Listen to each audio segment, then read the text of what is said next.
এইদিকে দেখলাম কাপল ব্লগার সেই নাজিম উদ্দিন, সে কিন্তু আবারও কট।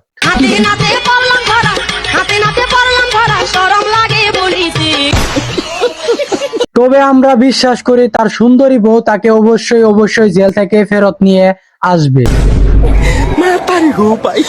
সাভারের নবীনগর ক্যান্টনমেন্ট স্কুল থেকেই কিন্তু সে এক কিশোরীকে অপহরণের কিন্তু মামলার দায়ে কিন্তু নাজিম উদ্দিন কিন্তু এখন পুলিশের হাতে।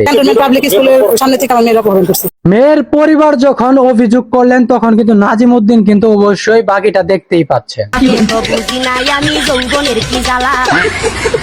তবে একটা আশ্চর্যজনক বিষয় হচ্ছে যে কমেন্টে সবাই আলহামদুলিল্লাহ বলতেছে কেন,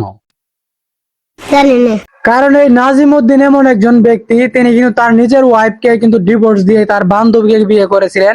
সেই বিষয়টা কিন্তু অনেকেরই জানা রয়েছে। পরবর্তী কিন্তু পরকীয়া সম্পর্কে কিন্তু তারা আর টিকতে পারলেন না। পরবর্তীতে বান্ধবীর সঙ্গে সংসার করতেছে। সেই নাজিম উদ্দিন যখন কট তখন কিন্তু সবাই খুশি, কারণ আল্লাহ ছাড় দেয় কিন্তু ছেড়ে দেয় না। আবার কিন্তু তা প্রমাণ হলো। আমার তো এটা দেখে খারাপ লাগতেছে, কারণ নিজের বউকে বাদ দিয়ে সে কিন্তু বান্ধবীর সঙ্গে পরকীয়া করে বিয়ে করে আবারও কিন্তু কট খেয়ে গেলে। কথা একটাই সত্য, কারণ পাপ কিন্তু বাপরেও ছাড়ে না, তার প্রমাণ কিন্তু নাজিম উদ্দিন পেয়ে গেছে। কেন বলতেছি, এই নাজিম এমনকি তানিশা এমনকি মিমের যে ঘটনাটা কিন্তু আপনাদের সবারই জানা রয়েছে।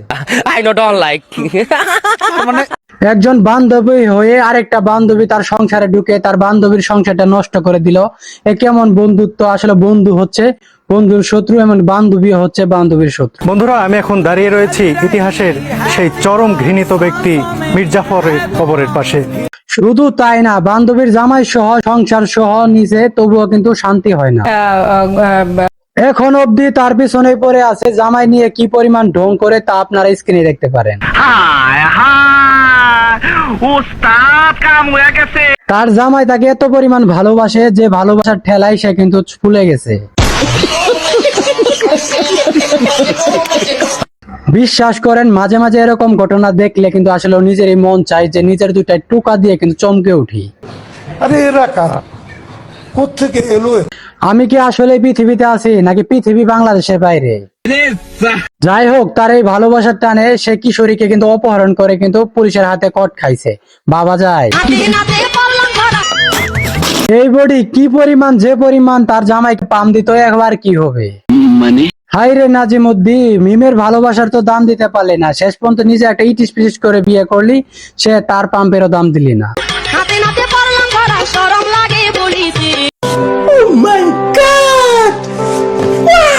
যাই হোক, কালকের এই ঘটনা কতটুকু সত্যি সেটা তো আর জানি না, কারণ পুলিশ যেহেতু অ্যারেস্ট করেছে তাহলে নিশ্চয়ই কিন্তু তার দোষারোপ রয়েছে এবং অভিযোগ উঠেছে কিশোরী অপহরণের।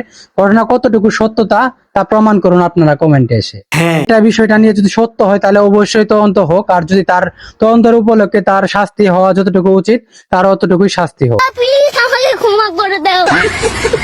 তবে পাবলিক খুশি হওয়ার একটাই কারণ, সেটা হচ্ছে পাবলিক সবকিছুই দেখছে। একটা মেয়ে নির্দোষ থাকা সত্ত্বেও তার চরিত্রে আঘাত দিয়ে কিন্তু অবশ্যই ইটিসপিট করে দ্বিতীয় বিয়ের পরও কিন্তু সে আবারও কিন্তু কট খেয়ে গেলেন পুলিশের হাতে। সেই বিষয়টা দেখে কিন্তু পাবলিক অনেক বেশি খুশি হয়ে গেছে। তবে যাই হোক না কেন, সত্যের কিন্তু কোনো মৃত্যু নেই, এটা কিন্তু আবারও প্রমাণ হলো, কারণ পাবলিক সবসময় সত্যের সঙ্গেই থাকে।